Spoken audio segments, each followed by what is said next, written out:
November 12th, 2023 meeting of the Shrewsbury Select Board. I am Chair Beth Cassavant. We'll just take a moment to go around and introduce ourselves for the people who are in the room, but also for the people who are watching at home. I'm Teresa Flynn. Michelle Conlon. Carlos Garcia. John Samia. Kevin Mizikar, Town Manager. Justin Dobson, Assistant to Town Manager. Great.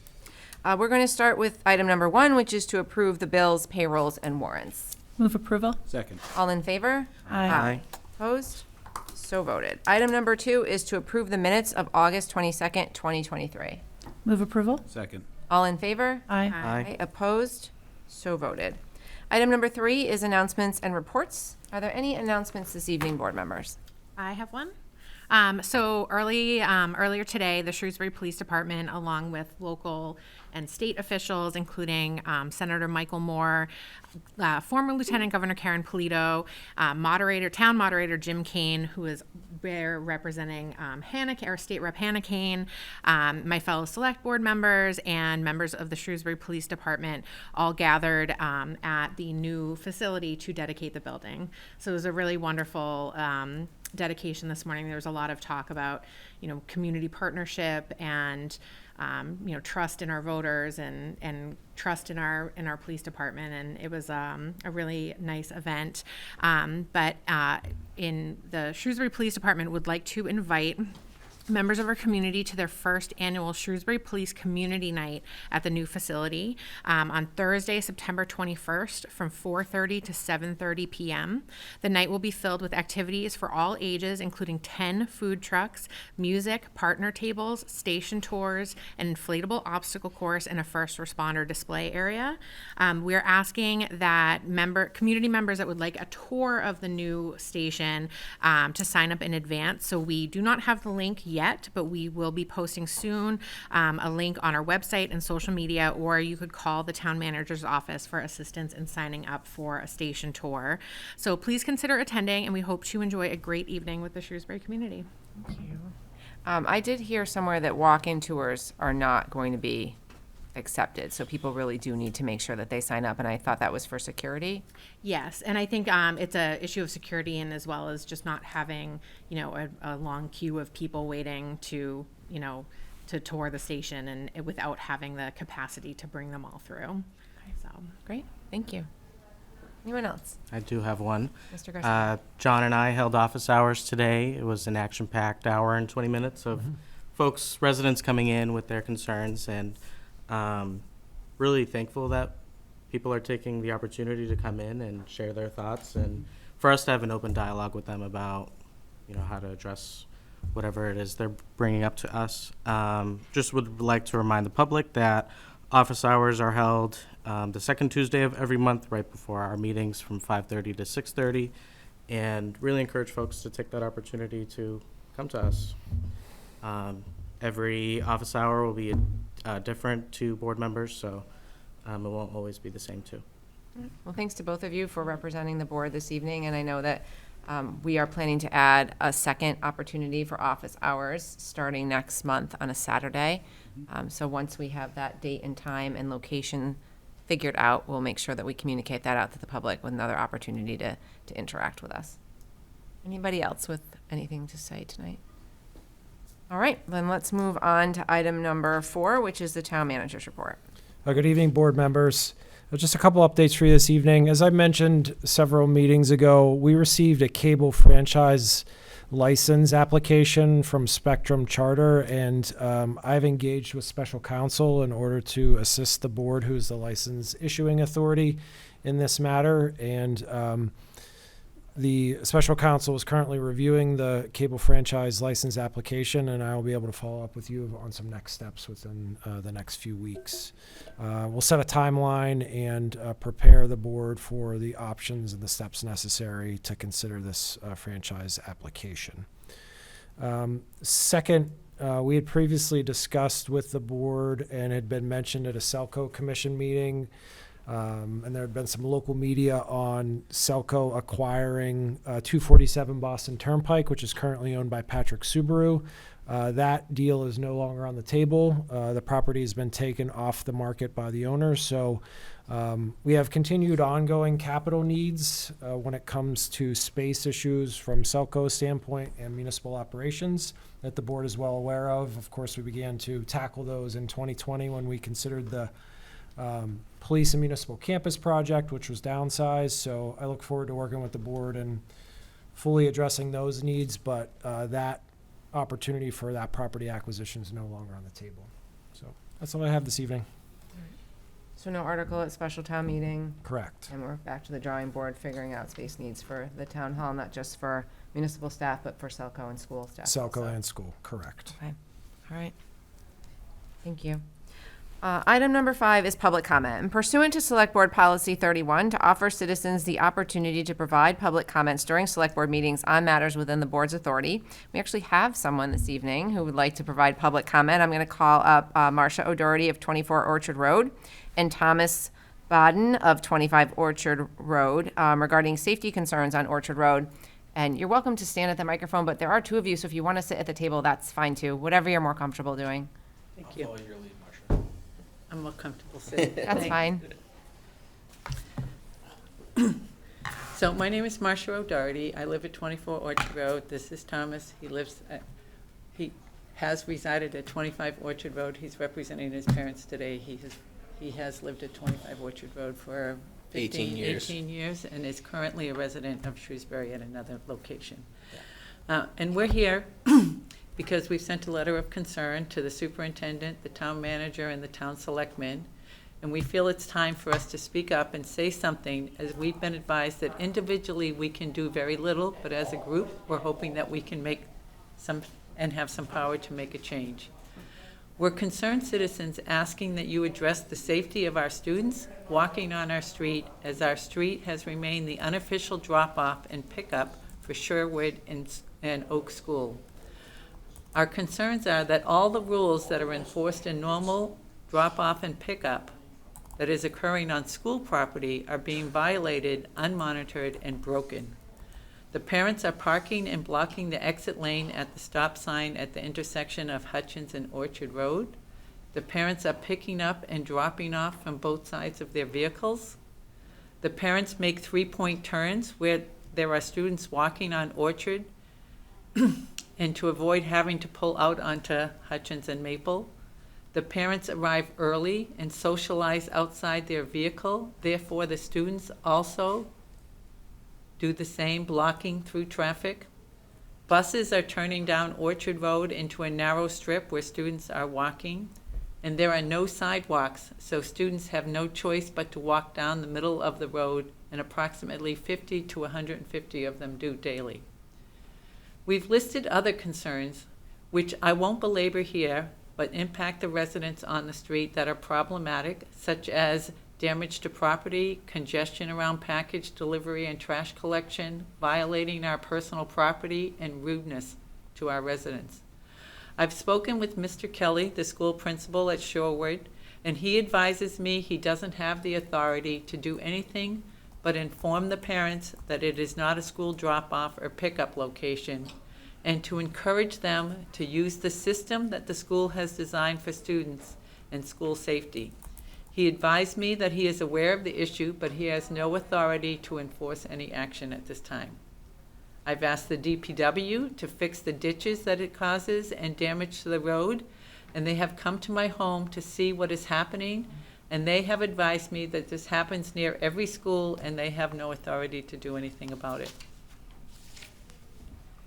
In previous years, the Baden family, which resides at 25 Orchard, have requested support from the school, the police department, and limited support has been given with some impact for a short period of time, and then it reverts back to the same congestion and safety concerns.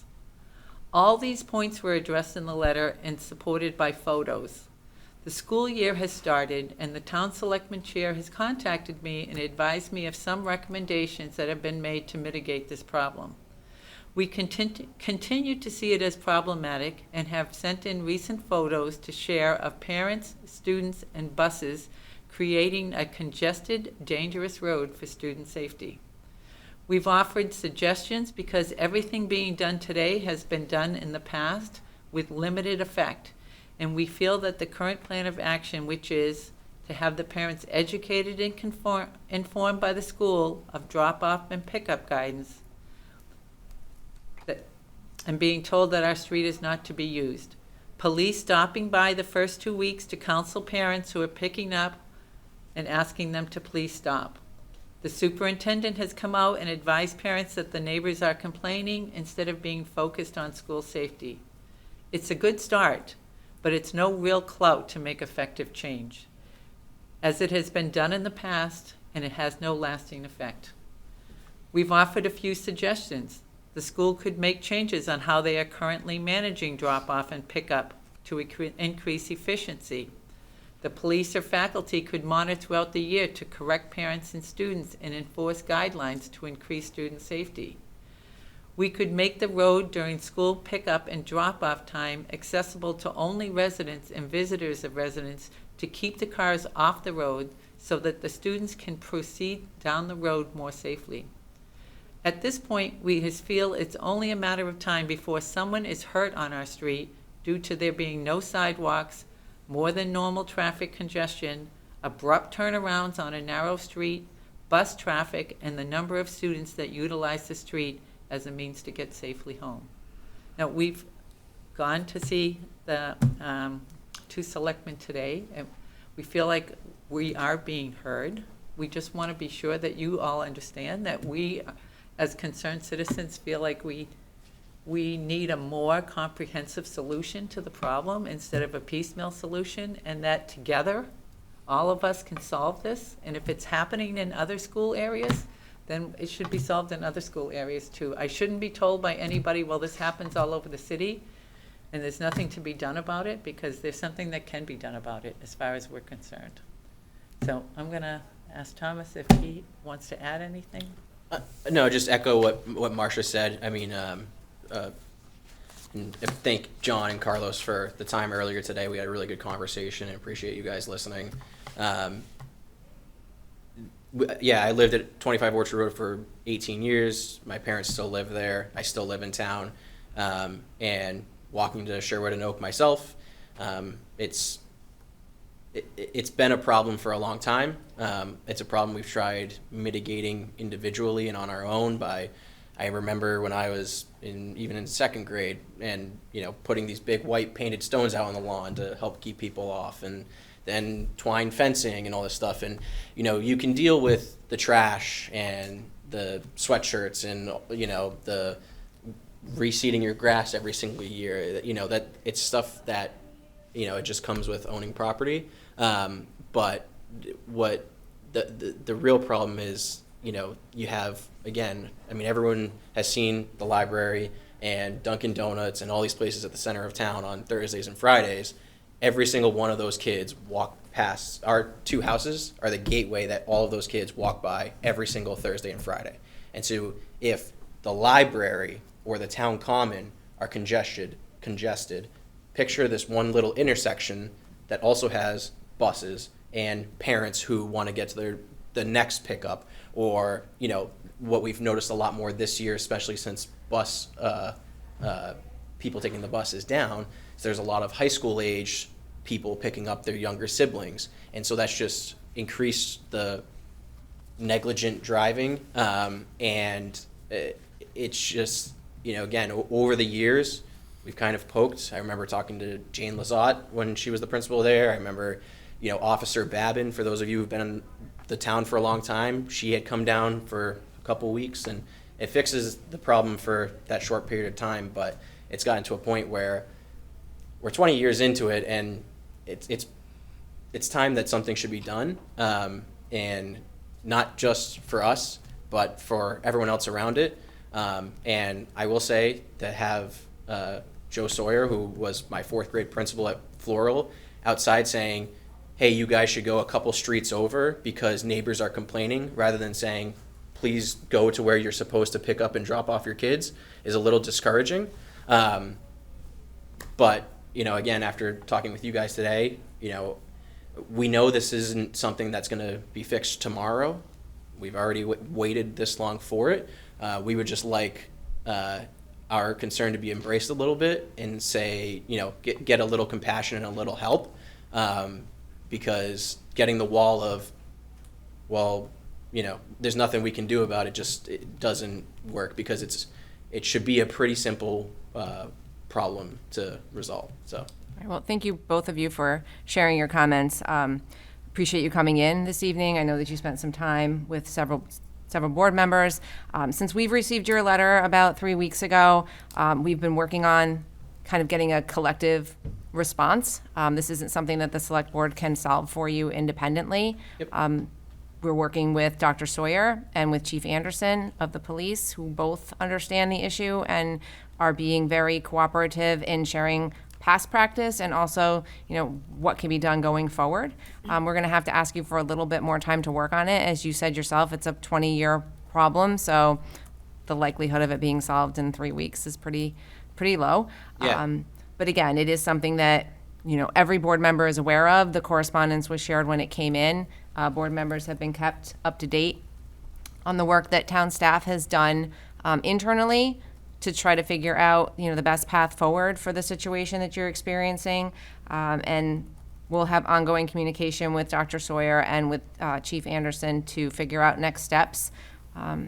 Take into consideration the suggestions that you made, but also have to check those against the reality of use of a public way, and what we actually can do so that we aren't sending the problem farther down the road, as you Yeah, we don't want yourselves that. mentioned. Yep. So again, thank you both for coming in, and I know that I've talked to you personally, Marcia, and I'll continue to send along information and updates as I get it to your email so that you're kept up to date as well, and you can share them with your neighbors. Okay, well, Thomas brought some pictures of what's happened since this school year started. He's given them to those, but I think. Yeah, I was gonna say, I have a couple he more has that copies I'll for just all drop of on the you. table there. I mean, so the we can problem see. is, what you've done to mitigate it is helpful, but it hasn't solved the problem, right? And I don't want you to think that it's, that the fact that my lawn gets torn up is the big problem. The big problem is the school safety issue. And these students have no choice but to walk down our street unless you're going to divert them somewhere else, right? So they come down our street. There's nothing we can do about it, but we can educate the parents or do something about the parents driving straight down the middle of our street. It's a very narrow passageway. So Understood. we don't want to see anybody hurt. Understood. Awesome. Thank you for coming your in. time. Thank you all. May I just make a quick comment? Sure. So I have a middle schooler at Sherwood, and next year I'll have a student at Oak and at Sherwood. So I actually dropped my son off in the drop-off line and the pickup line. That is the procedure that's set by the school. It's actually a really efficient system for people who are, listening or watching at home. So it's a really efficient system to pick up a large number of kids in the afternoon. So for parents who may be thinking like, oh, I don't want to sit through the school pickup line, it really is not a problematic And we system know to that. sit through. And We've watched it. Yeah, We've watched it's- it, and we don't understand why these people have diverted to Yeah. our street instead of using the process, other than they don't get to make a U-turn when they want to. They don't get to get out of their vehicles and chat amongst themselves, right? Yeah. And they don't get to pick up on both sides of their car. They have to follow a set of rules. All of those rules are not being enforced on our street. Yeah. Yeah, so I appreciate your concerns. My mother-in-law lives in a different community, but right across the street from a school, and she struggles with pick up and drop off every single day. So I appreciate your advocating for your neighborhood. I know a lot of folks that live on your street and in your neighborhood. So appreciate residents coming forward to talk to us, and hopefully we can find a resolution over the next few weeks. So there's a lot of people working on it. So hopefully Awesome. we'll find something that works. Appreciate it. Thank you all. Thanks. Thank you. All right, item number 6 is a 7:10 public hearing with Salim F. Aoud, Inc., DBA Sam's Mobile Service Center, 285 Boston Turnpike, regarding an amendment to their underground storage tank license. Want to come up to the table, please?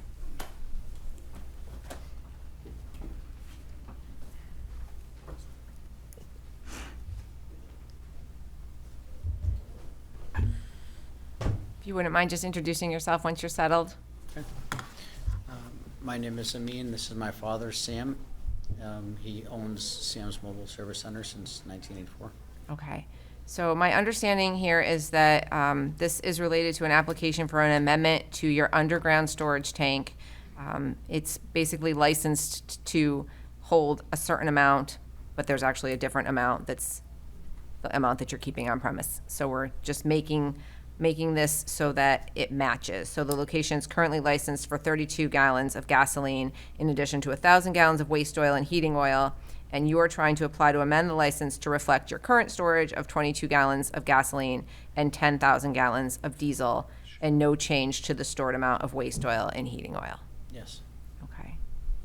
All right. So as far as I know, this has been approved by the deputy fire chief. And so this is more of a housekeeping to make sure that everything matches up. This is a public hearing. Is there anyone from the public wishing to be heard? Okay. Motion to close the public hearing. Second. All in favor? Aye. Opposed? Board members? Make a motion to approve the application. Second. Okay. All those in favor? Aye. Aye. Opposed? Okay, you're all set. Thank you very much. Thank you. Thank you. Item number 7 is a 7:15 public hearing with Lamerical Inc., DBA Meineke Car Care Center, 507 Boston Turnpike, regarding their application for a commercial garage license.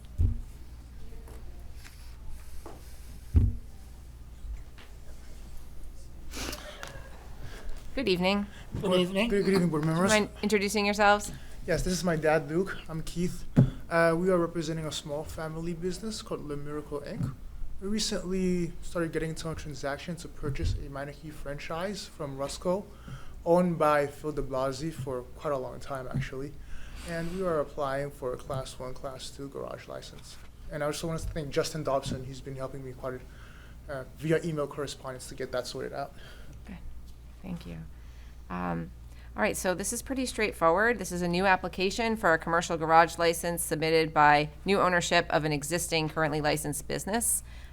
From what we have in our packet, we know that all the required application materials have been provided and that the department heads' responses have expressed no concerns with this license. The property is current on their taxes.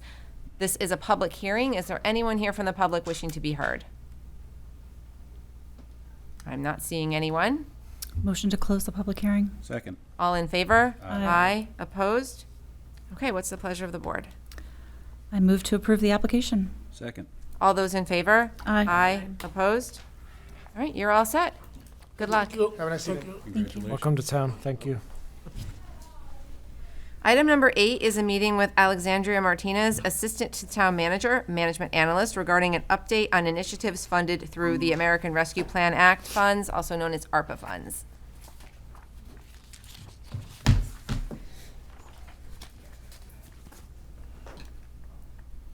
All right, Hello. thank you, board members, for having me. I'm Alex Martinez. I'm the Assistant to Town Manager, Management Analyst, and I'm happy to provide an update on projects and expenditures approved through ARPA through June 30th, 2023. So Justin, you can go to the next slide. So first, some background. The American Rescue Plan Act was approved in 2021 and was introduced as an economic stimulus package to combat the impacts of the COVID-19 pandemic. Through the coronavirus local fiscal recovery funds, the town of Shrewsbury received $11,515,685 in ARPA funds. Initial program guidance was released by the U.S. Treasury, and the final rule was published in April of 2022, and that final rule outlined our plan for spending ARPA funds. So we have to commit the funds by December 31st, 2024, and expend them by December 31st, 2026. So to date, the select board has committed all but $226,363 of those funds. Just also for reference, about $300,000 was pulled back from completed phase 1 projects. So the true current unallocated balance is about $403,000. Austin, you can go to the next slide. In the fall of 2021, the select board released a call to town staff and community partners to submit project requests for consideration. At the same time, town staff and the board also worked to set aside an appropriate portion of ARPA funds to make adjustments at the fall 2021 special town meeting. And those funds covered one-time expenses in the FY22 operating budget to reduce the use of the tax levy. So in total, $3,694,822 was allocated to Phase 1 projects. Of those funds, $290,000 was used for tax bill relief at the fall special town meeting. $1,370,000 was allocated to the replacement of the Holden and Clinton Street water main replacements. $606,000 was allocated to Shrewsbury Youth and Family Services to increase staffing capacity, and about $1.5 million was allocated to town departments for other various projects. So of the almost $3.7 million through June 30th, 71% of those funds have been expended. Just, you can go to the next slide. So just to highlight some major completed projects from Phase 1, as I mentioned, the replacement of both the Holden Street and Clinton Street water mains.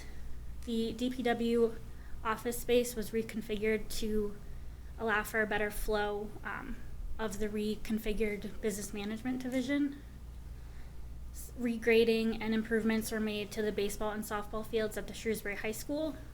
The town completed an ADA transition plan and also the National Community Survey.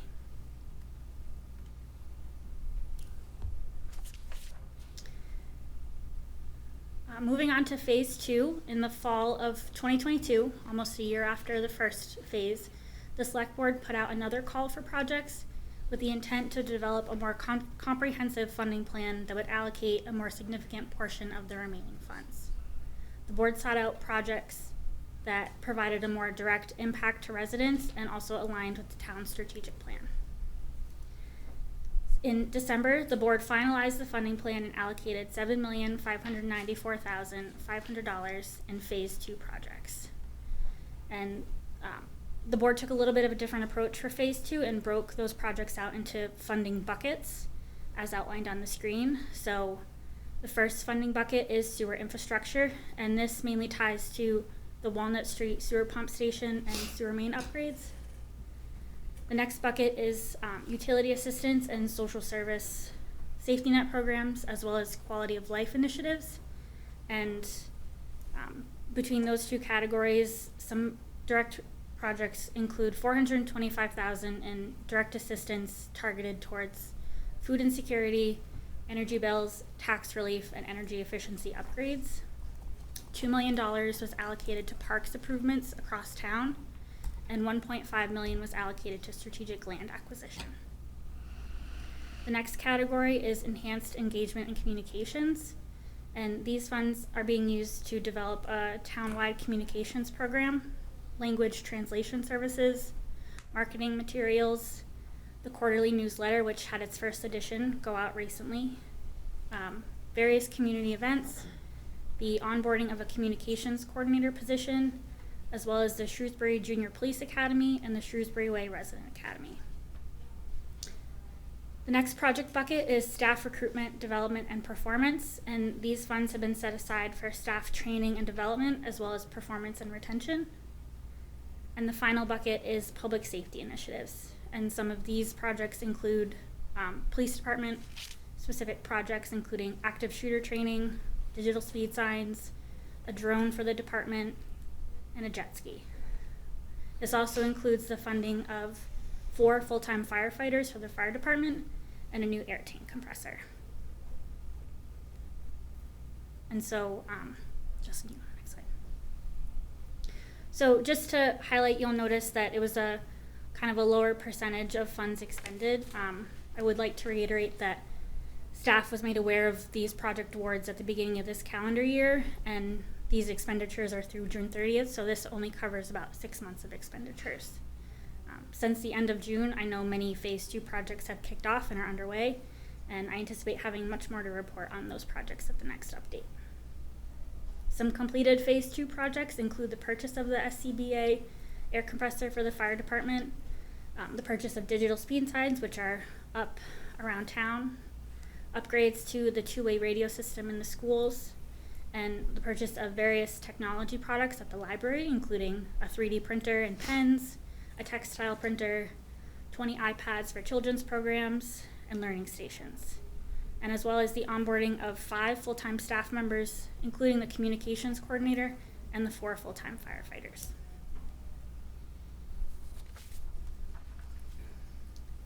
So as I mentioned earlier, some Phase 1 funds have been pulled back from completed projects, and during the development of the FY24 budget, the board set aside $182,453 to the FY24 capital improvement plan to reduce the use of free cash in the FY24 budget, and those projects are outlined on the screen.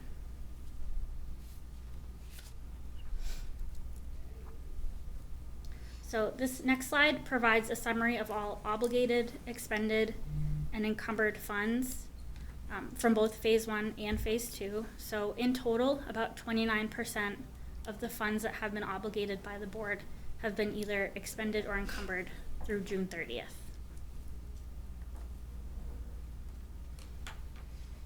And just to go over future updates, so ARPA expenditures are reported to the U.S. Treasury on a quarterly basis, and they cover the time periods listed here. So moving forward, the board can expect to receive updates on these expenditures for each quarter at their meetings in November, February, May, and August of each year until December 2026, or until we finish all the projects. So thank you for your time, and I'm happy to answer any questions. Thank you. That was a really great update. I appreciate all of the detail that you put into making sure that we're all aware of the different projects. I know there's a spreadsheet attached here that has a narrative around each line item that, you know, people at home aren't seeing, but was really helpful for board members. Anyone want to ask a question or have a comment? I could just ask one, maybe just a request or question. We have been trying to keep the community updated, and we provided in one of our Stay Connected newsletters a link to the comprehensive funding plan. And what's good is that what you've presented today is very much in line with that, but there have been some minor tweaks. So is there a way to post, whether it's this presentation or even the memo that you sent to us that really summarizes all of this? It would be great to make that available to the community so that they can easily, just if they wanted to check on where we are using these funds, they could find it. Yeah, absolutely. Thanks. Mr. Samian? Sure. Thank you. 2 quick questions. Any impact from inflation based on the original earmarks? Are we seeing any challenges as we put jobs out to bid, or have we been okay so far?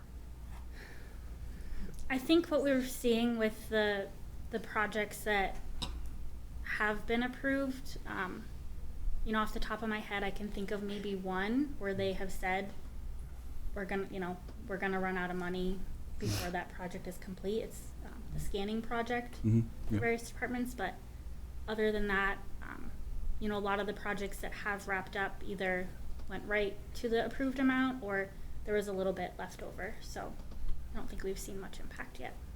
Okay.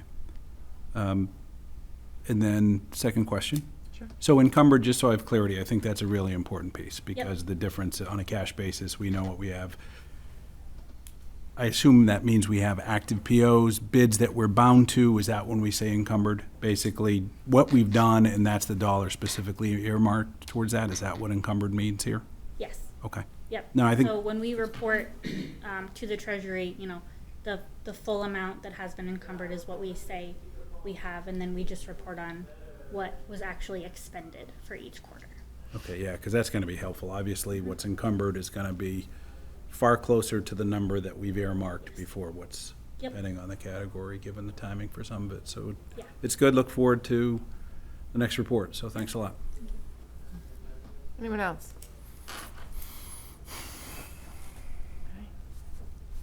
I just had one question. So the money that we had put aside from ARPA for like sidewalk improvements and things like that, like how will we go about determining, you know, how to use that money? Is it going to have to just sort of, because I know you don't get much of a sidewalk for what we put aside. I think we put $500,000. Like you're going to get like 2 feet of your sidewalk. Will we, really, will we combine that with like an existing project to sort of make the sidewalk go a little farther? Or are we looking at streets where there's just like the sidewalk stops and then there's a short distance before the sidewalk starts again to try to fill in the gaps? Or what's the plan on So that? I think our approach year to date has, or since project inception, has been assessing or improving ADA accessibility every time we pave a road. So using those funds in those areas, and then also repairing existing sidewalks over extending new sidewalks. That's been our initial approach.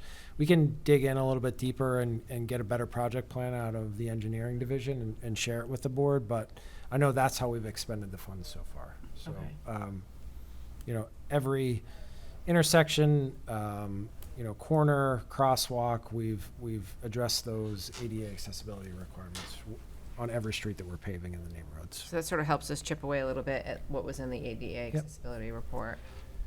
Okay, thank you. Anyone else? Thanks for the report Thank you. and for all the work you're doing. I mean, this is a ton of record keeping. So, much Thank you. appreciated. Yeah. Thanks, Alex. Thanks, Alex. Item number 9 is a meeting with Physique Instrumente regarding the potential relocation of the company's headquarters to Shrewsbury. So I'm going to invite you up to the table.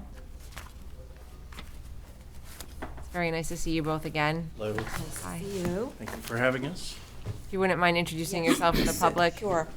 My name is Lynn Tokarzik, Government Tax Incentives Consultant for Physique Instrument. I'm here with Matt Reck, who is the President and Managing Director of the company. Wonderful. Thanks. So, Thank you for having us. yeah, well, we're glad to have you here. I just, by a little bit of background, I know that you've been engaging with town staff and that Town Manager Mizikar and I had an opportunity to sit down with you last week and talk through sort of your ideas for your headquarters here in Shrewsbury, looking at a location at Centec. And so would love to hear your presentation and a little bit more about, what your proposal is for Shrewsbury. Great. Thank you so much. Kevin, I didn't know if you were going to say a few words. Or Yeah, so I'm happy to. So I just wanted to echo what Beth said. And, the town is really interested in engaging with you, answering any questions that you have in your decision-making process, and finding, a good path forward in a really tight time frame that I know you'll lay out this evening, because there could be some actions that, of course, need to be addressed through our town meeting process. So, yeah, we're just excited to have you here. Centec North, of course, was a piece of town-owned property that we've strategically kept for the right economic development opportunities, and we've partnered with Northbridge in selling the land to them and having them develop it, and it's brought this opportunity to us. So that vision that the board and prior boards have had is really coming to fruition, and we're excited to have you here this evening. Great. Well, thank you so much. And first of all, we'd really like to thank the Select Board for inviting us here tonight, and for Kevin Mizikar, Town Manager, for his interest in attracting the company to Shrewsbury. And also thank you to the local officials for meeting with us last week and open to offering tax incentives. We were very pleased with your enthusiasm and willing to have further discussions with us, number one, to attract the company, and then to talk about potential tax incentives on more or less the company's tight timeline. So we have a brief presentation, slide presentation. So we'd like to share with you the company's background and history, the company's proposed expansion plans, and then we have a slide on the potential tax incentive program and how it works. So I'll turn it right over to Matt. Thanks, Lynn. So, hello, thank you for having me. My name is Matt Reck. I'm the president of PI Physique Instruments US division. I just wanted to give you a quick overview of who we are and what we do. So PI, which is how we're pretty much known to everyone, is a German headquartered company that was founded in the early 1970s. We produce, basically, we help build equipment that builds some of the highest tech products in the world. So if you go into a factory that is owned by Apple or Samsung or laser companies, optics companies, you name it, there's probably a piece of equipment that has some of our products inside of it. And what we do is we just help produce equipment that can work on a scale that is so small that you can only really see things with a microscope. And our job is to move things around in that world so that microscopes can see features on chips or align optics to a level of precision that really is only done by, can be done by high precision automation equipment. Our customers, like I said, are some of the biggest names that you've heard of, and a lot of ones that you haven't, or they are our customers' customers in a lot of cases. So, end users of our products include companies like Apple, Samsung, Intel, Porsche, Bosch, companies of that magnitude. We're nowhere near the scale they are, but we provide a very specialized little piece of what they need. And we've been in this business, as I said, for over 50 years. We've been a part of a lot of the advances that have enabled semiconductors, optics, telecommunications, and even astronomy. We even have some work involved. We had a product that was on the Mars rover a few years ago. We're in the James Webb Telescope. A lot of really interesting stuff. Next slide, please. This is just a visual right from our website showing some of the things we work in. As I said, we work in semiconductor. That's probably the biggest piece of what we do. Our customers make computer chips, essentially. Some of the more interesting ones, though, things like photonics. The next generation of cars are all going to have things called adaptive active headlights, which use an array of LEDs. We're working with some of the leading manufacturers in the world to do that, to build those products. As well as big science. Like I said, the national labs buy a lot of our equipment to do research on high energy, dynamics, communications, and things of that nature. And just general automation. The upper left image there just shows a machine you'd see in almost any electronics factory. Next slide, please. So as I said, we are headquartered in Germany. We, in the U.S., our current corporate headquarters are in Auburn. It's a building that we built in the early 90s. As we've grown, we've also opened additional facilities in Hopkinton, Mass., up in Nashua, New Hampshire, as well as we have 2 facilities in California for mostly sales and support. As the company has continued to grow, we're seeing a larger desire to build more of our products here in the U.S. That's an important thing I should note, is that even though we're a German company, we design and build products here in Massachusetts using very skilled workforce, engineers, technicians, quality control people, things of that nature. And our parent company has said we want to do more of that. So we're looking to invest here in the U.S. and bring manufacturing back to Massachusetts. We've conducted a search for the last year or so trying to find the ideal new home for our company to house both corporate offices and manufacturing. And we found a lovely property in Centec here in Shrewsbury. Next slide.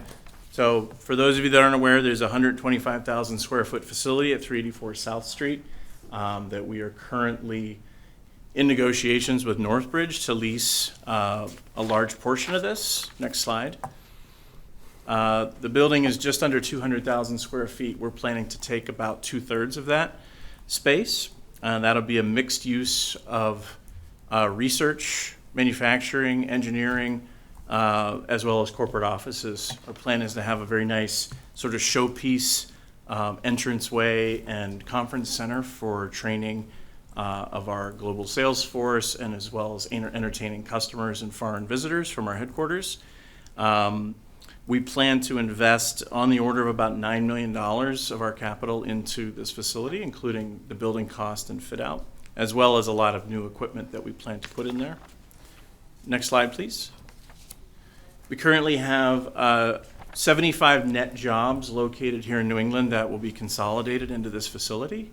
And then we plan over the next 5 years to hopefully add at least 100 more jobs to the economy in this facility, allowing us to grow our staffs in, as I said before, engineering, product development, assembly, quality control. We even have a small machine shop where we need skilled machinists and grinding technicians, all highly skilled people. Our annual salary is somewhere in the $120,000 a year range for these people. We're not just hiring anybody off the street. It's a very special skill set to do what we do. Next slide, please.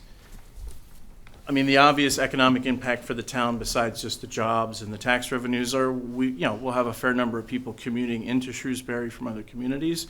They'll be using restaurants, retail establishments, hotels. We'll also have a regular number of visitors coming from around the world to visit our headquarters. So we'd be doing training events, as I said, hosting corporate events, using catering services and all of that manner. Next slide, please. Especially in Germany, we're very involved in our local communities, and we'd like to do more of that here in Shrewsbury. We have visions for working with the local schools for internship programs, perhaps funding things like a technical scholarship. Obviously, we're in the STEM arena, so we're always interested in finding bright young people that are interested in physics or engineering or things of that nature, and bringing them in, having job fairs or open houses or things like that. We've also had a history of being involved in Auburn with our local police departments, libraries, and so forth. So we are very interested in being an active community partner. The one other thing I didn't mention in the slides was just what kind of manufacturing we do. We are producing equipment, so there's really no processes that we have that consume large amounts of electricity. We're not running furnaces or giant processing, things like that. We don't have any real, what I would call wet processes, where we're using large amounts of water or creating large amounts of waste. It's really a clean, dry, bright white space where we're building precision optics and equipment. So that maybe is a factor in our desirability as a tenant in town. We're also very focused on building a diverse and equitable workforce. I'm actively trying to hire underrepresented people, especially women in STEM, is a huge thing for me. I have a 13-year-old daughter who really hopes she wants to go into engineering. But it's always interesting for me to try to change the face of modern engineering and high-tech companies. It's a little too male, a little too Caucasian sometimes, and I'm really interested in driving that next generation forward with diversity. And again, we're looking to build a high-tech workforce. So working with anything from the local universities with co-op programs, your local schools with internships, or even just open houses, career days, things like that. I would love to be able to host things like that. Anything Great. you wanted me to add, Lynn? Or- No, that's great. All right, thanks. Next slide, please. So just wanted to recap some of the benefits to Shrewsbury, having an advanced manufacturer being located. We've done some analysis, actually, and this would be one of the largest manufacturers in Shrewsbury, certainly on the high-tech side. We know you have a couple of others, very prominent manufacturers. So this would really attract a privately owned business that has deep roots in the region in order to retain those 75 jobs. Those 75 jobs are primarily in Hopkinton and Auburn, and then in the future to relocate some jobs from New Hampshire. Again, bringing the high-tech manufacturer with their corporate offices, so you'll have decision makers right here in Shrewsbury. This would also, as a result of there's an existing building that was newly constructed, so that's going to bring some new tax revenue to the town, as well as the fit-out costs for the company. So that's going to continue to increase real estate taxes. It will increase permit fees.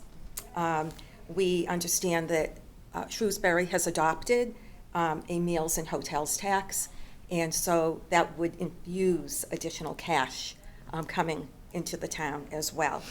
And quite noteworthy, the company does operate a single shift. So that was a question that I think was, again, quite noteworthy. Next slide, please. So that's really a high-level overview on the company and what their proposed plans are.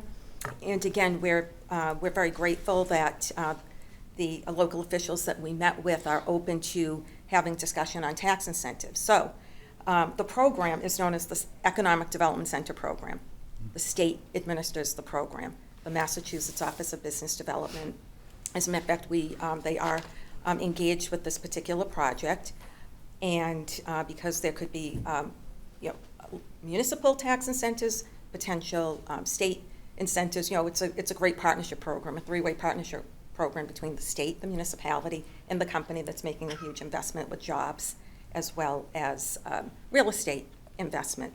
And so the Economic Development Center program, as you know, was implemented back in the mid-90s and has been a great role model economic development tool over many years. Now, Shrewsbury has participated in the program back in 2006 with Charles River Lab.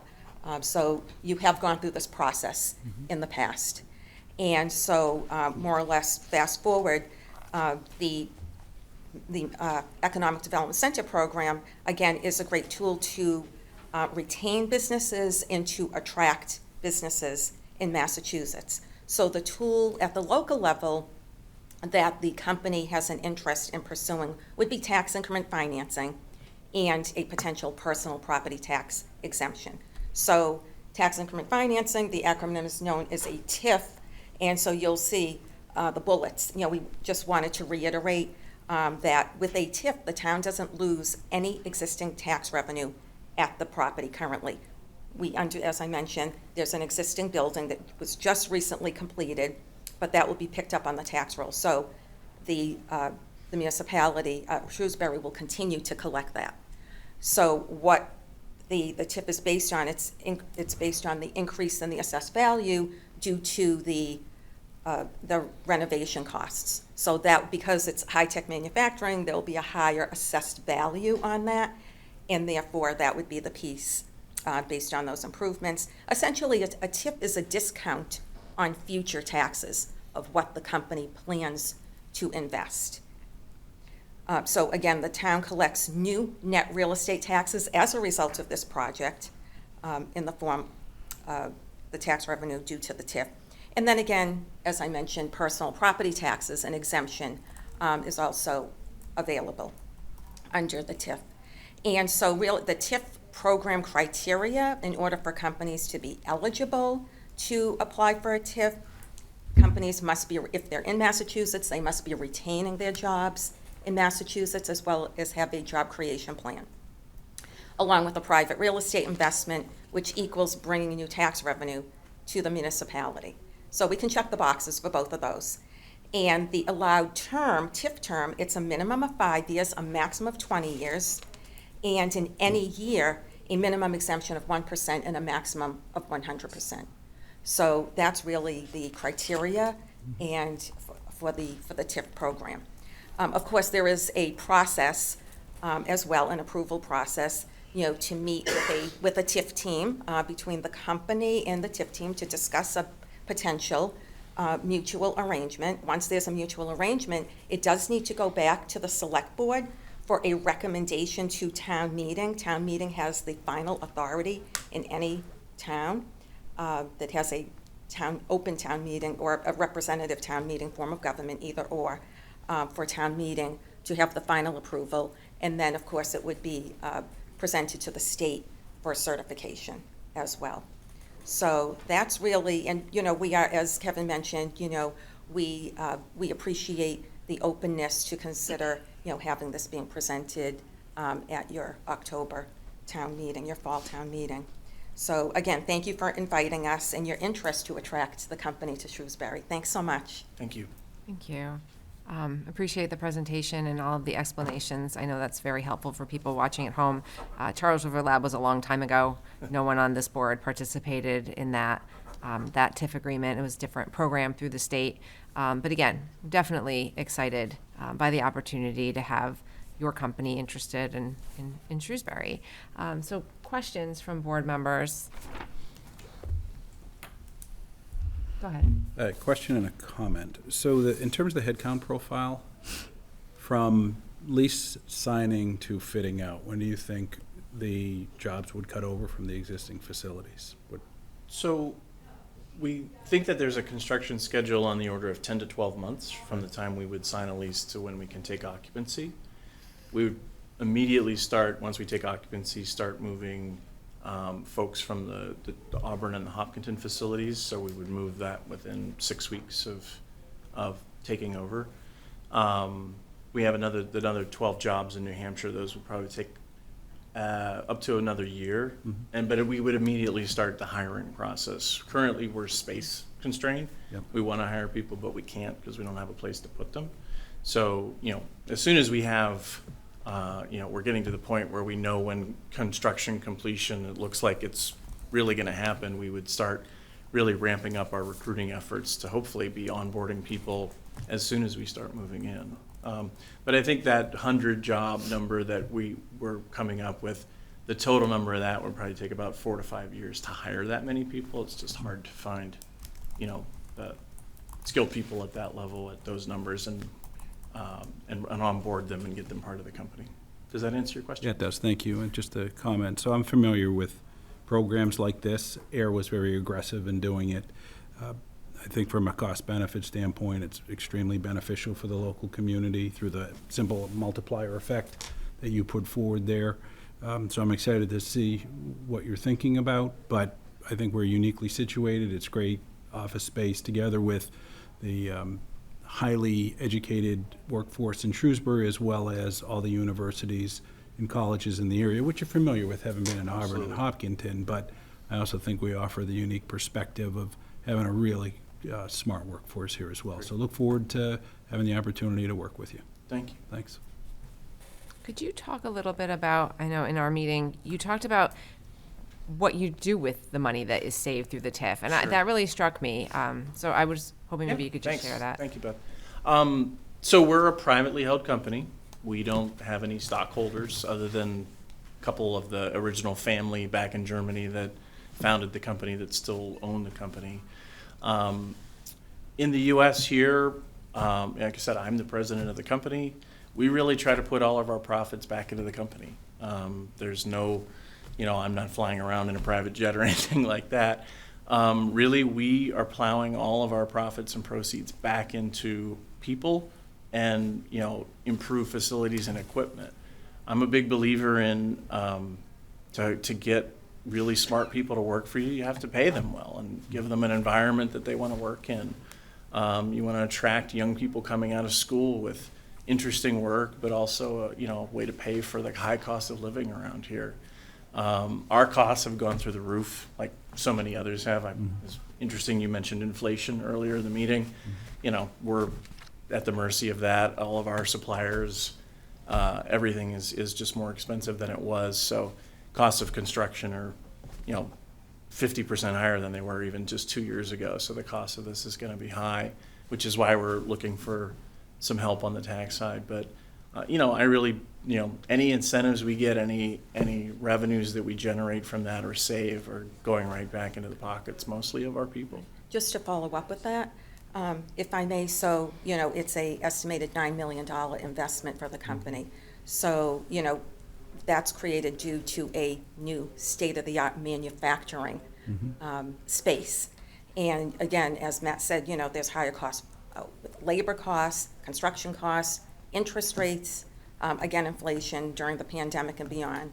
And, the incentives would help to offset those project costs. And that's really the whole intent of this economic development program. Other questions? I don't have any material questions right now. Just a few comments. This was certainly the intent of Centec, so you are kind of a target candidate. And, when we look at our strategic plan, economic development is a strategic outcome area. It's part of our Prosperous initiative. So I echo my colleagues when I say thank you for considering us and look forward to continued conversation. And if I may, I know we're meeting, we have future meetings, but it would be wonderful if we could host a tour of the board or any interested parties in the town government to see what we do in Hopkinton. Might be of some interest just to see, what we actually build. It's not always the most exciting stuff to look at, but it'd be interesting to see what we do. So we're happy to host that if that's at the pleasure of the board. Thank you. Sure. If the board is I don't know if the board's done. I just sort of wanted to echo Ms. Flynn's comments. I, am excited about the economic development opportunity here and that you are considering Shrewsbury. And I am especially interested in, hearing you talked about economic impact and your community investment, the high school internship programs, the technical schools, the co-op programs and things like that. If you wouldn't mind elaborating, you mentioned, working with the library, the police and fire departments and things like that. If you might elaborate a little bit on that and, any sort of, does your company engage in corporate sponsorships of local, organizations and things like that? I'd love to hear more about that. Historically in Auburn, we've done small things, like I said, donations. We helped in a fund for the library when they were building a new wing. We've been a fairly small company here in the U.S. over the years. When we started in the 90s, I think we were 5 or 6 people. We've grown up to be about 100 total in the U.S. now. Our German headquarters is closer to 1,000. So we haven't been able to do some of the bigger company sponsorships and things like that. I have kind of big aspirations for doing some of that as we grow, but I can't point to a lot of like big marquee things that we've done in the past just because we weren't a very big company. That's fair. But, like I said, just being actively involved in the community, working with the schools and things like that are personally of interest to me. And I know my bosses in Germany do the same thing there. We work very closely with our communities, and that's a big deal for our CEO as well. So, yeah, that's great. I, really, and, I love hearing the programs that you do run with the local schools and things like that. So, I just hired a new engineer out of WPI a few weeks ago. Lovely young lady. We have 3 or 4 co-op students that'll be in the building this fall from a variety of schools in the area. We haven't hit the VOTEC schools as much as I would like, mostly because of space issues, but that's, working with those folks too is all part of the plan. thank you. That's great. Yeah, I was just gonna ask the same question as Select Board Member Conlon about the community involvement. Really think that that's something that's really valuable in the town, especially with so many young folks in town. Looking for what their next opportunity will be. So thank you for touching on that. And thank you for your commitment to building that up. So Thanks. Can I jump in with one quick thing before you? Absolutely. So, thinking ahead, as you start to interact with more and more members of the community, especially, if this does end up on the town meeting warrant, a commitment from this board is always to apply a lens to things that we're considering that take into account diversity, equity, and inclusion, and also climate impact. So anything that you can provide, I would assume that you would get questions regarding your impact on the environment. And we are working on a climate action plan right now that should be finalized within the next couple of months. And so those are the priorities for this board. And just want to, it's good to hear that you're looking to diversify your workforce. Shrewsbury is a very diverse community. So I'm glad to hear like little hints of it, but I would love to hear more, and I would expect that the community would also have those questions. Sure. I can't say we have any formal processes or procedures in place to drive that other than my own desire to drive that in our workforce. On the clean energy side, I mean, we're not the owners of the building, so some of the infrastructure decisions there are out of our control. We were interested specifically in Centec because we were told that the building had been built nearly to LEED standard for efficiency and insulation and things like that. We also know that there's opportunities to perhaps put a solar farm on the roof or things like that, which we're very supportive of. We have, if you look at some of our facilities in Germany, we have solar farms on the roof. We even have water retention gardens on a lot of the roofs of our larger buildings in Germany. We'd consider things like that, but not being the building owner, we're a little bit not in the driver's seat with some of that stuff. But the Germans are very green when it comes, if you read in the press, I mean, their economy there is so focused on renewables and climate control and things like that. So, we follow their lead on a lot of those things, especially for the cleanliness side. But, Thank you. and on the DEI, we'll try to put something a little more formal on paper, if that helps. Thanks very much. Mr. Mizikar? So, thank you for the presentation. Just a question to the extent that you can share it. Like, how does the U.S. aspect of the overall company play in the future of the company? Do you see more investment here in the United States? Yeah. How's the overall company strategy seem to be playing out? Thank you, Kevin. That's actually really germane to what we're going through right now. when we met, I explained to you the company historically up through the 90s and into the early 2000s in the U.S. was merely an import distribution business. The products were all made in Germany. In the last 20 years, we've built up a manufacturing and development business that's here in the U.S. to the point where now my bosses in Germany say, wow, you guys are really doing well. You're doing better than some of our businesses based in Germany are. How can we do more of that? How can we, help you guys grow? So we're seeing a lot of interest in investment that's not just based off our own economic growth, but, pushing money. Usually the money flows the other way to headquarters, but in this case, they're really interested in having us take probably a larger building than we would need on day one, to be honest. That's part of our growth plan, is get into a space that we can be in for at least 10 or 20 years and really grow into.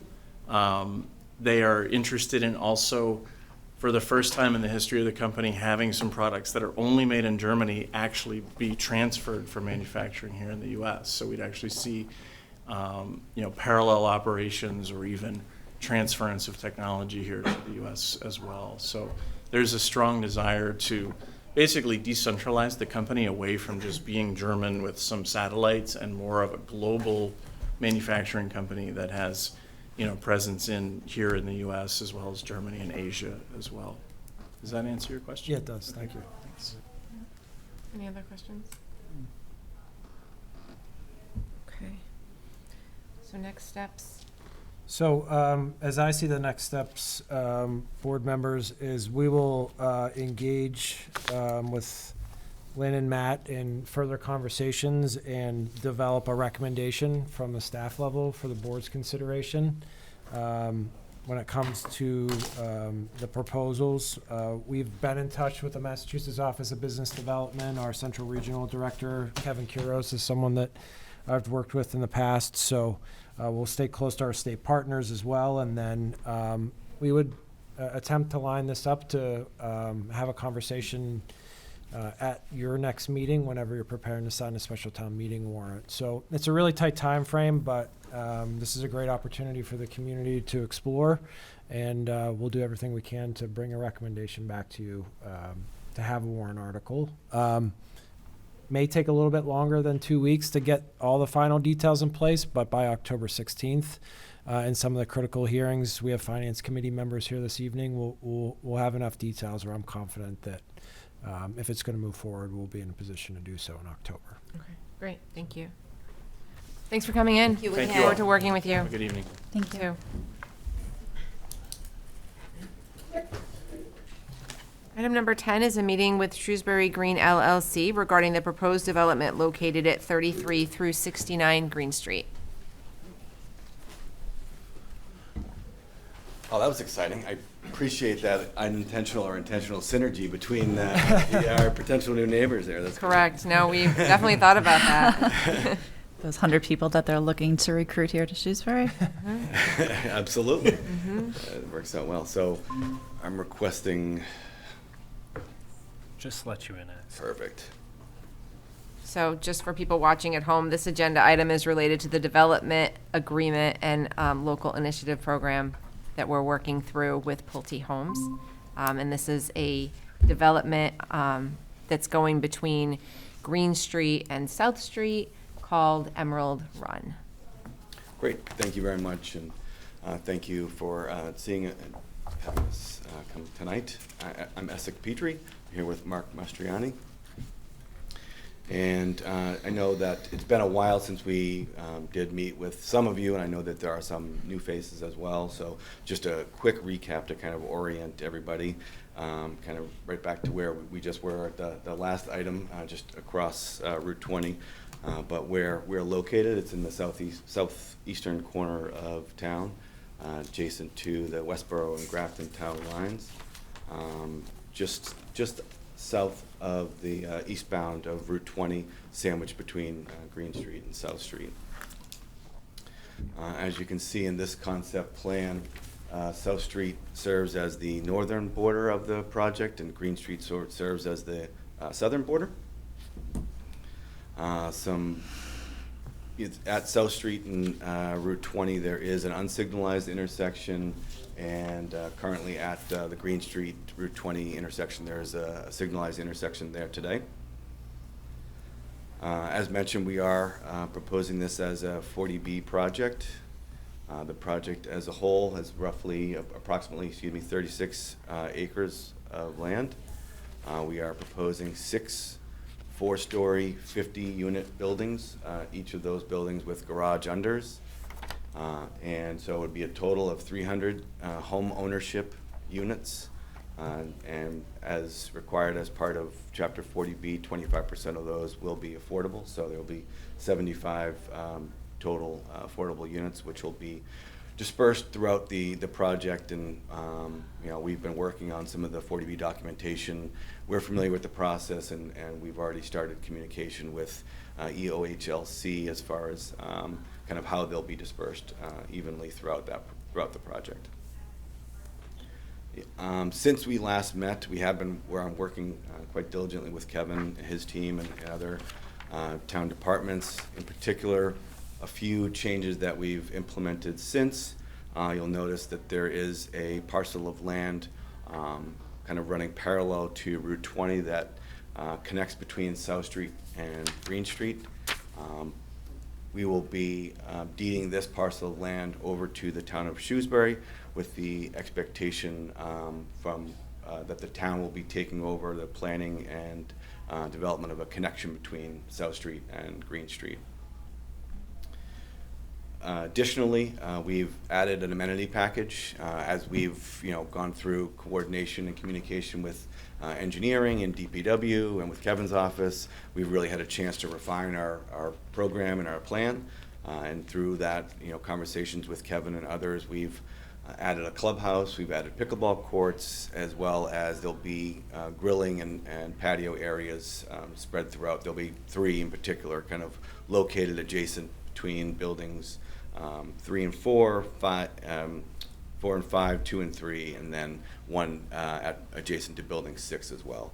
It's a amenity that we've been adding at some of our more recent projects. It's a grilling patio paved area with a trellis overhead, and usually it's a propane grill, and we can work on the details as far as if the tank is buried there, a small tank, or if they're typical propane tank grill setup. But providing these, we've found that our homeowners do actually really use them and appreciate them as well.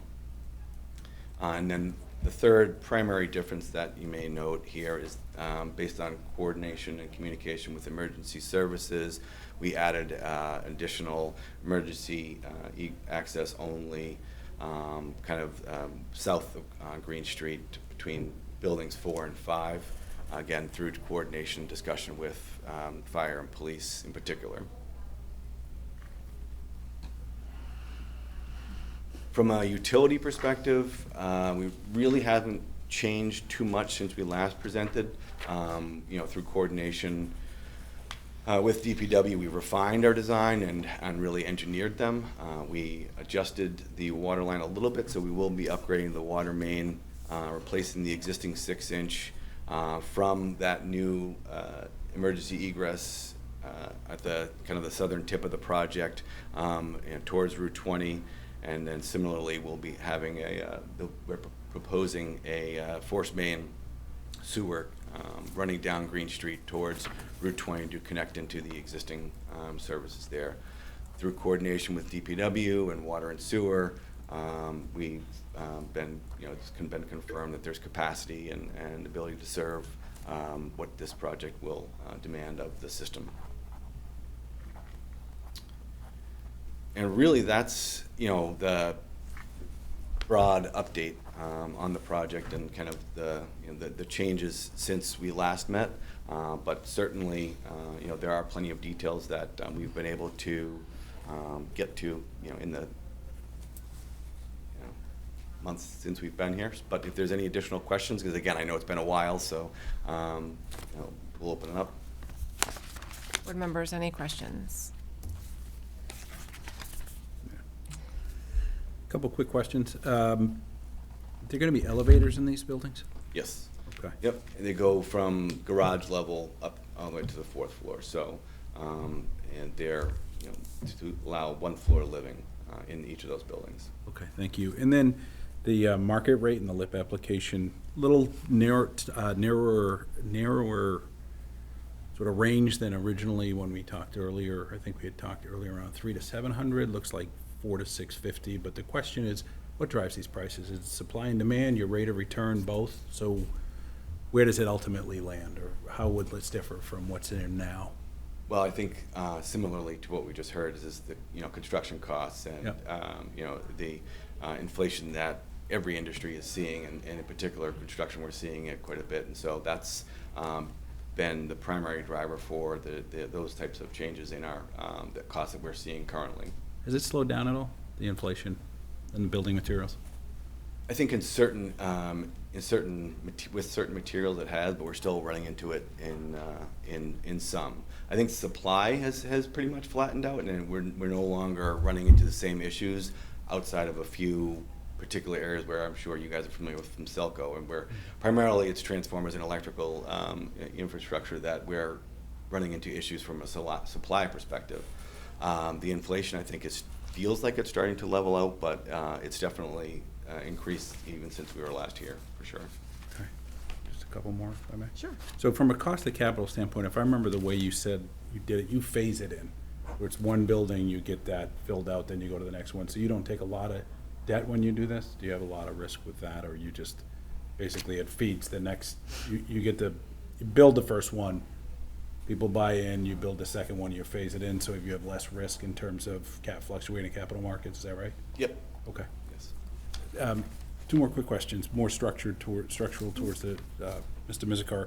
So any issues with pumping station, well, fine there with the addition of 300 units? Yeah, I can talk about that. So we found a great approach to utility connections, and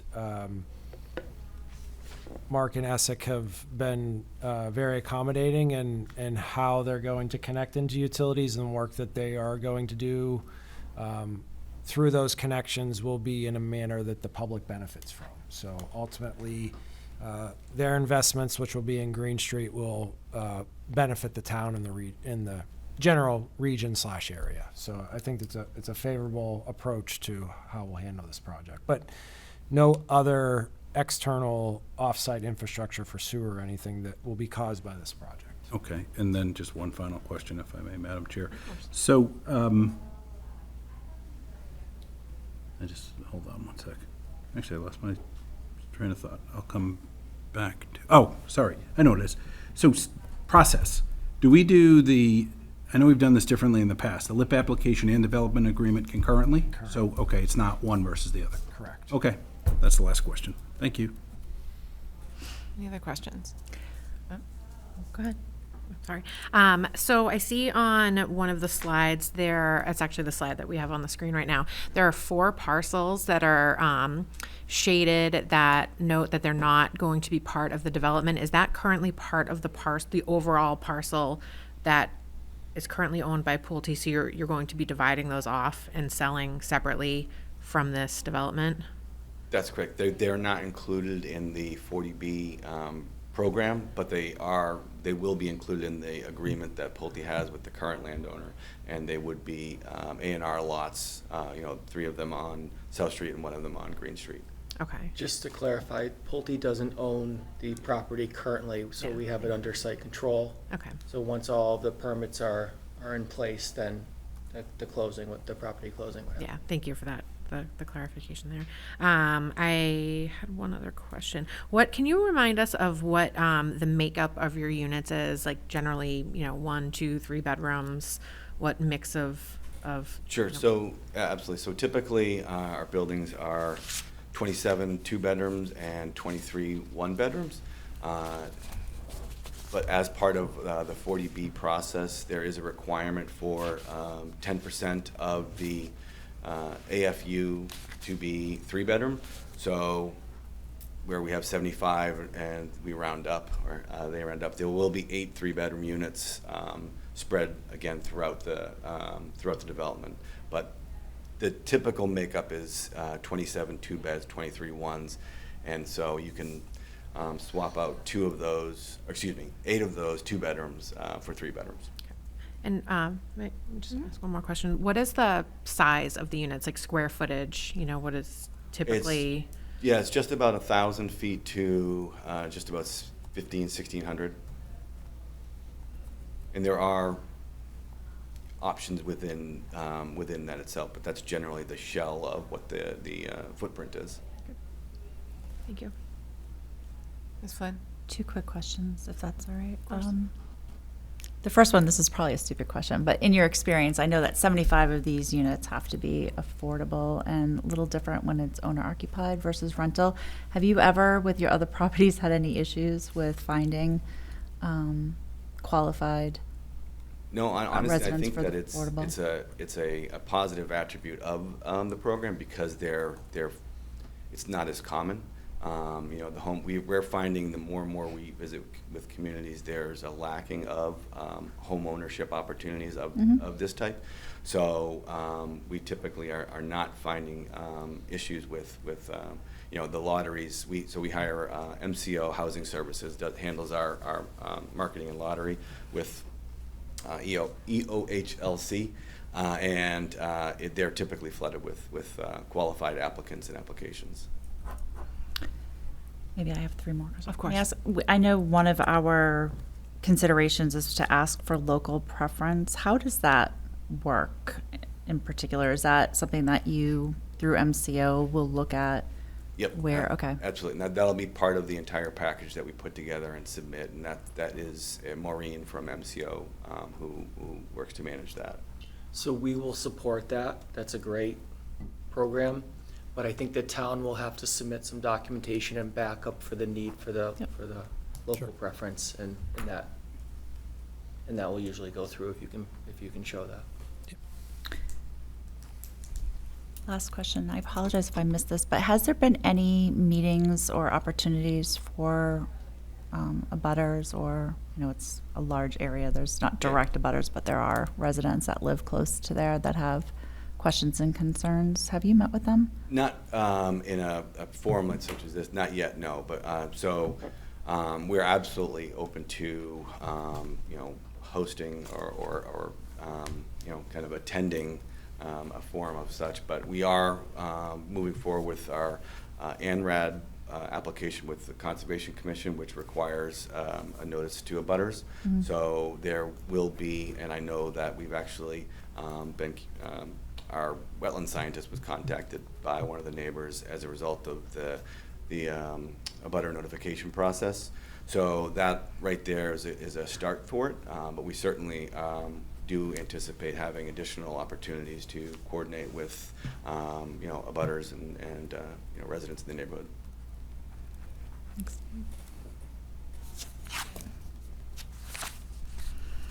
The property for the road between, to connect South Street and Green Street, that permitting area comes to the town at what point? Like, is that right when you start the first building? Correct me if I'm wrong, I believe it's written in the development agreement as the first occupancy permit, I think is when that Okay, is.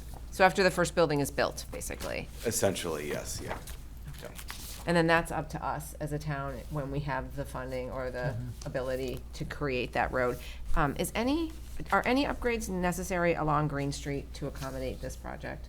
Not at that section of Green Street, although the public infrastructure work that will be completed will enable some roadway improvements to occur on the, you know, paving and trench work that they'll do, but, Would that be on the portion with the greater number of units? so they'll have to run utilities, down. Yep. Essentially, it's from the new emergency egress at the southern piece, all the way up towards Route 20. Okay. And we do have MDM Transportation as a consultant, and they have run traffic analysis, both with and without that anticipated potential connecting roadway. And their analysis shows that intersection, in particular, Green Street, Route 20 has capacity currently. Okay. Based on you know, with and without that connector. Thank you. Anything else? Anything else you'd like to add? Yeah, if you don't mind, if I No, can I- just close it up. So, with the parcel that's being set aside for the roadway, it's been reviewed by DPW and the town engineering division, and it certainly will allow us to do what we want to do. I actually heard about a program from the new Secretary of Housing and Livable Communities today that they're going to split out a Mass Works like program to benefit housing. So this might be an opportunity to get in the front pipeline, and we would, of course, work with Pulte and tying it to the development, so to speak. It will be the town's responsibility to take that on and permit it and all those things. But that seems like a new opportunity that I just learned about today, so I'm excited about That's that. great to hear, yeah. Yeah. So what we're looking for the board to do this evening is to accept the development and sign the development agreement and a letter of recommendation for Pulte's local initiative program application to state EOHLC. I can't say it quite as well as I can, but he must have been practicing. I before was. the I'm meeting. sitting I had an hour to sit there and repeat it over and over. We'll get there one day. So there's been a lot of mutual back and forth, and I think we went through a very robust process. It took us a little bit longer than we had anticipated, but we're here in a really good spot, and we recommend the board sign the development agreement and sign the letter of recommendation for their application. Right, and that's item 11. That is We'll get correct. to it. I mean, I know that there's always going to be members of the community that are frustrated when they hear of a housing development coming into the community, especially one that's 300 units. But at the same time, we also know that we're really facing a housing crunch, and that this is a price point that we don't necessarily have in Shrewsbury, and it's an ownership opportunity. And as you said, we just heard from a company that's going to be bringing jobs to this community, and people may not want to commute from Auburn, and they may not want to commute from Hopkinton, and this may be an opportunity for someone just getting a start with their company, if that works out, to have an ownership opportunity right down the road. So it's exciting, and I think it's needed. All right, go on to item 11 then. Okay. So item number 11 is to review and act to sign a development agreement and letter of support for the local initiative program known as a LIP application by Shrewsbury Green Street LLC for 33 to 69 Green Street. So moved. Second. All those in favor? Aye. Opposed? Okay, so voted. All right. So we'll get those documents over to you for your execution and keep moving in the process. Thank you, guys. Yeah, let me know, Thank you so I'll all. just come by and pick them up then? Absolutely. That works? Okay, Yeah. great. Thank you very much, everybody. Thank you. Item number 12 is to review the draft warrant for special town meeting scheduled for October 16th, 2023. So I can have you, and then I guess we'll be talking about adding a draft article Sure. for PI, Yep, absolutely. because that's not here. Right, couldn't be. Well, Mind readers. Yeah. So, board members, I'd like to just walk through what's known at this point in as great as detail as I can, and we'll continue to flesh it out. As we've matured our ideas for the special town meeting for October 16th, we've narrowed it down to what we feel will be 8, I guess 9 at this point, articles for consideration by town meeting. We will need to make some adjustments within the FY24 operating budget, as we've discussed. We'll provide much greater detail in the coming weeks on those items, but we look to add funds into the reserve account, which puts us in a more stable financial position. We want to take the opportunity, at least at this point, to make some adjustments because of some longer-term injuries within the fire department that are going to cause a problem in the future for the fire department budget. And I will be preparing a detailed memo for you for later in this week to work through these and other budget changes. But make it sufficient to say at this point that we'll be adjusting the budget. We'll be adding funding into the general stabilization account, which is another great opportunity for us to continue to move towards our policy level of 5% of the adopted operating budget. And so we'll take another significant step towards that. These funds through these warrant articles will all come in through general taxation. They'll be available to us because of higher than anticipated new growth levels in the community. That's continued investment in new aspects, whether it's personal property or real estate that have occurred in the town over the last 12 months, which continues to show the community's desirability in both the commercial and residential tax sectors. We will also have the ability to use those funds to make some much needed continued investment in some capital projects. At this point, generally speaking, we'll be looking to address some needs within both town and school buildings and operations. And we'll, again, flesh those out to you in a detailed memo with specific numbers later this week. We'll take the opportunity to rescind a borrowing, which is really a financial management housekeeping matter. We'll be asking town meeting to rescind a remaining borrowing that exists for the Beal Elementary School development, and that totals over $40 million. And the effect of rescinding the borrowing is like closing a credit card with an open line of credit. It's seen very favorably by bond rating agencies, and we always like to do this in a timely manner after a project is fully closed out. I do just want to also highlight that we've received the final audit, which I may have mentioned, from the MSBA, and we'll receive another $1.3 million in reimbursement for that project. So that's the final closeout, and the state considers our project fully satisfied with them. So we're considering a general bylaw that require future utility work to be undergrounded within the community. Article 6 would be another option within the board's initiatives to try to find every opportunity to reduce the tax burden and bring equity and fairness across the various tax aspects for real estate. And this one would reduce an interest rate that's charged when properties are put into a deferment. So there's a couple opportunities based on finances and age where individuals are able to defer their property taxes under the Massachusetts general laws, and the default interest rate that's charged through the general laws and is currently in place in Shrewsbury is 8%. We have the option to reduce that to 4%. When individuals meet these criteria under the general laws, they're normally the most financially vulnerable, elderly folks who absolutely need both the current value and future value of their property. And reducing the interest rate will actually prevent the town from digging deeply into the net value of the asset, which would undermine the value for the current property owner.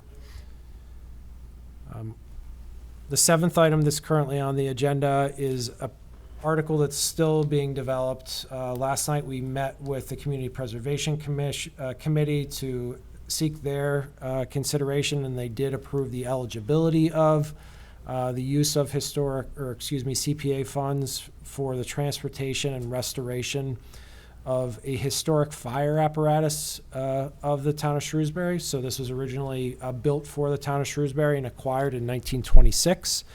The piece of a fire apparatus was the third motorized fire apparatus within the community, and it's the oldest known piece of fire equipment that's still in existence, that's motorized. It's currently in Texas, and the project lays out to be about a $10,000, a little less than that, transportation costs to get the parts and equipment back up here, and then $60,000 for restoration that would occur between now and 2027, and we would hope to incorporate it in the community's 300th anniversary celebrations.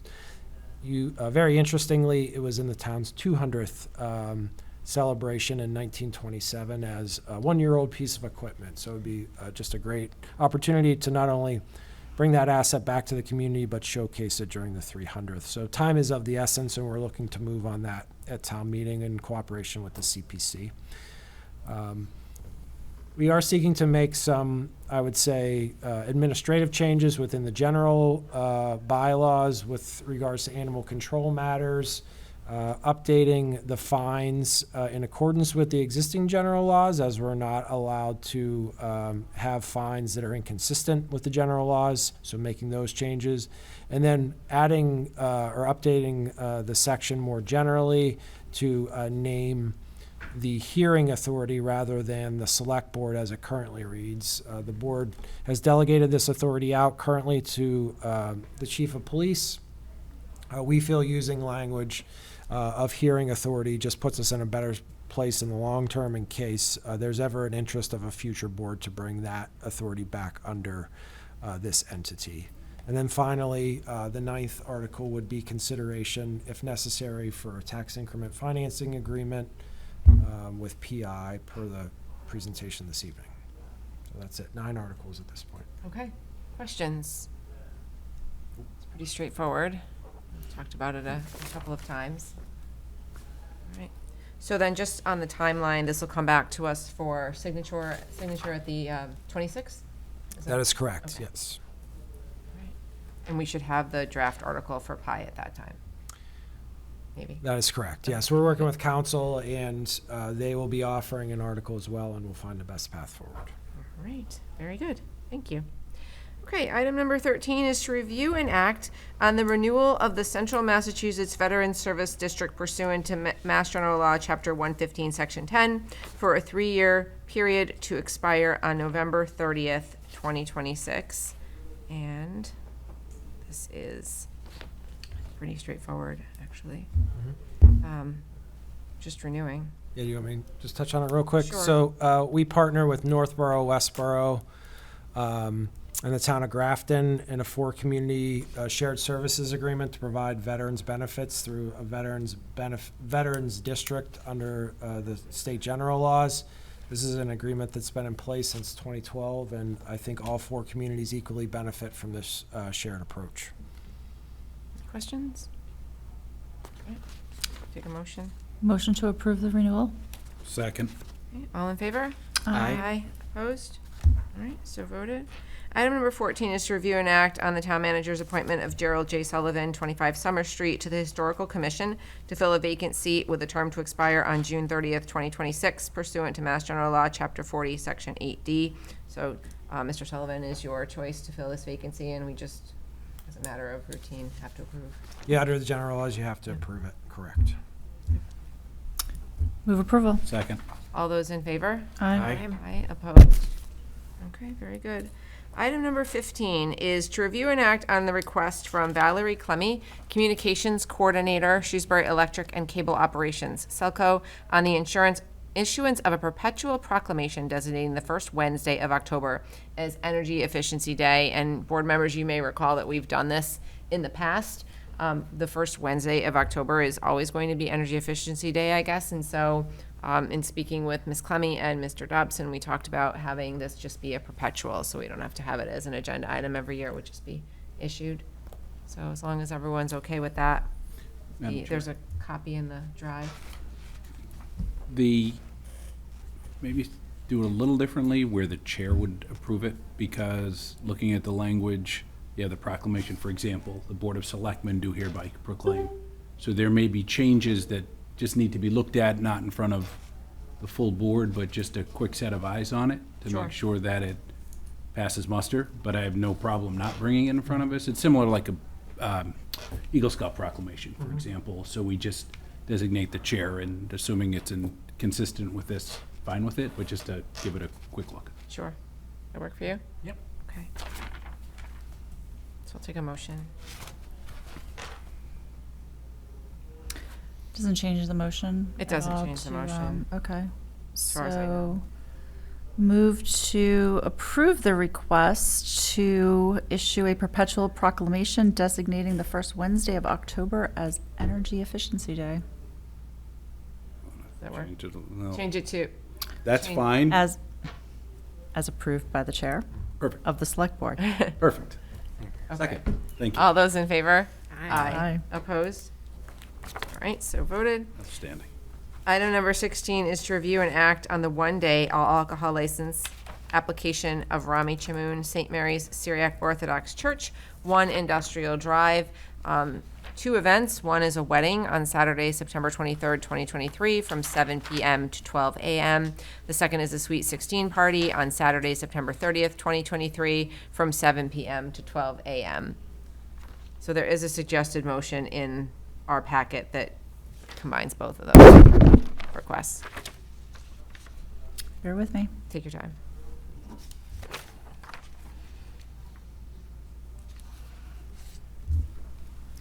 Here we go. All right. I want to go to this party.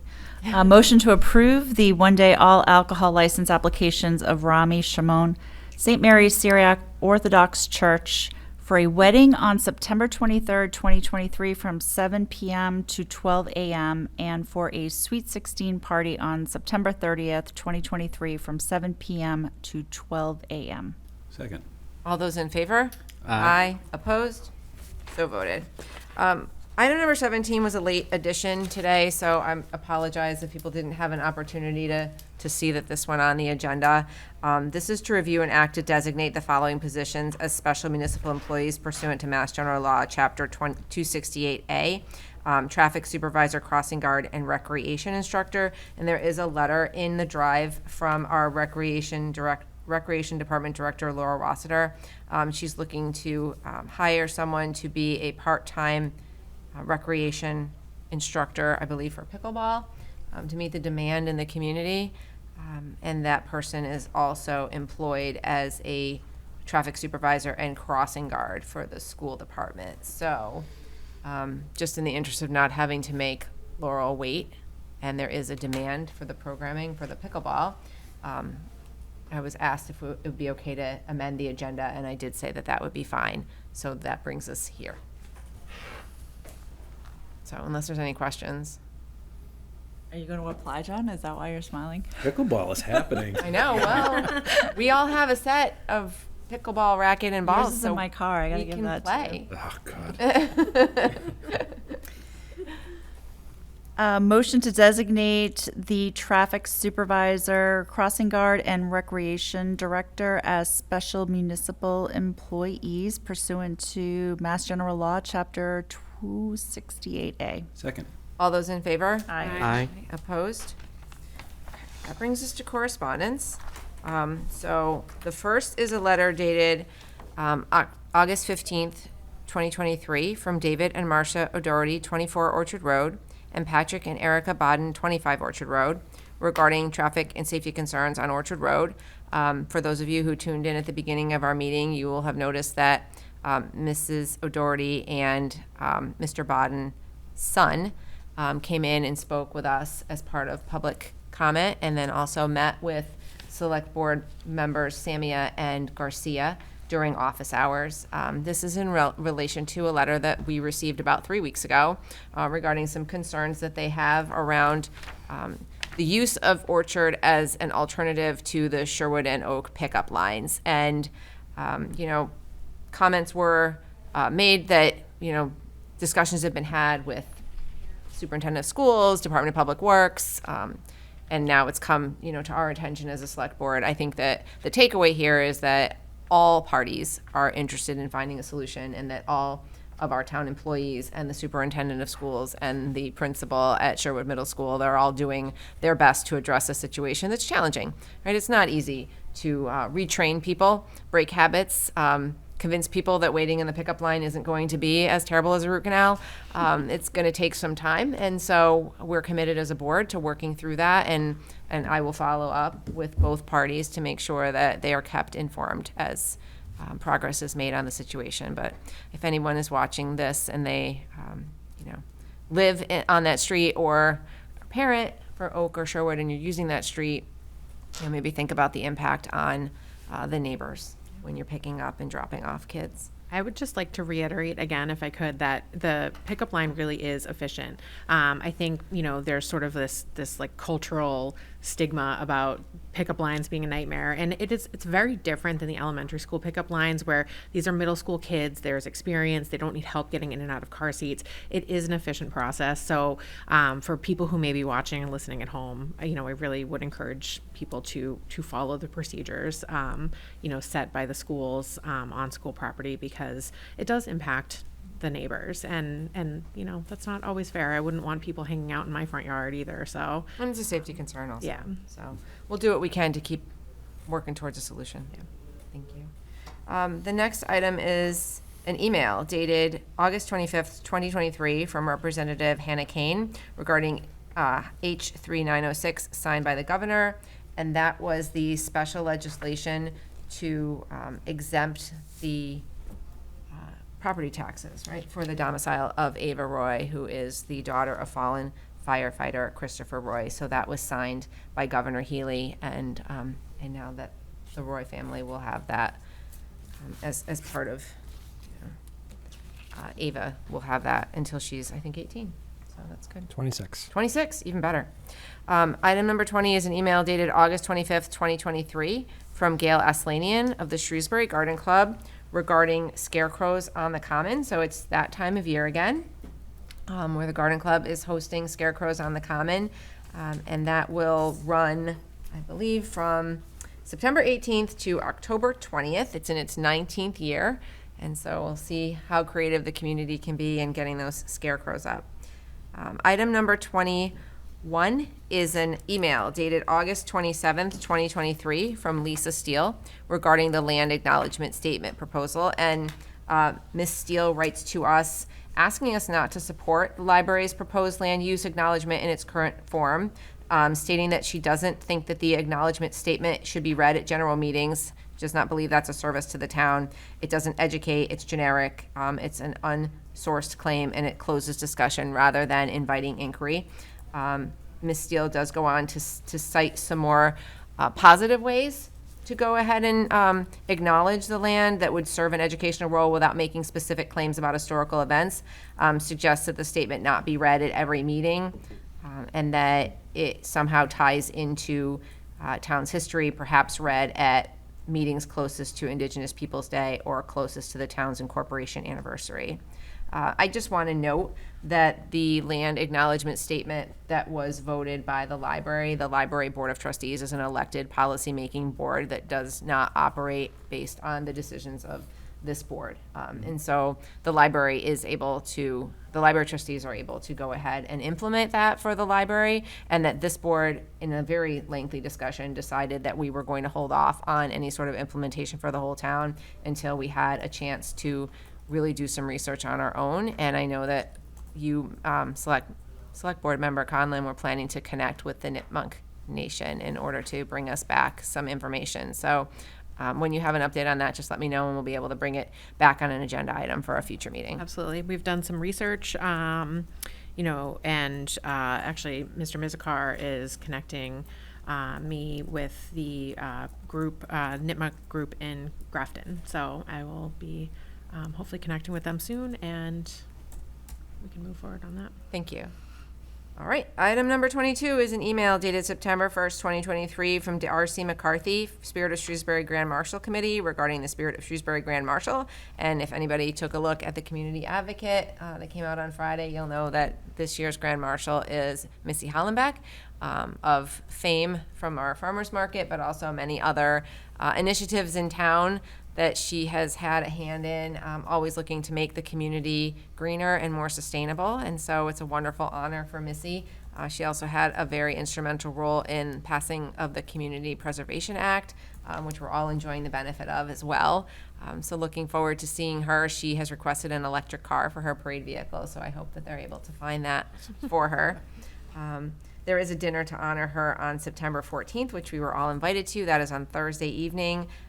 Cocktails are at 5:30 and dinner is at 6:30, and it's being held at the Italian American Victory Club. And the last three items are decisions of the ZBA. Item 23 is a ZBA decision of August 28th, 2023 for Nicholas T. Soder for a special permit for property located at 33 Topsfield Circle. 24 is a ZBA decision of August 28th, 2023 for Guillermo Garcia for a special permit for a property at 147 through 151 South Street. And item number 25 is also a ZBA decision for August 28th, 2023 for William Blaine Stein for a variance for property at 18 Quail Hollow Drive.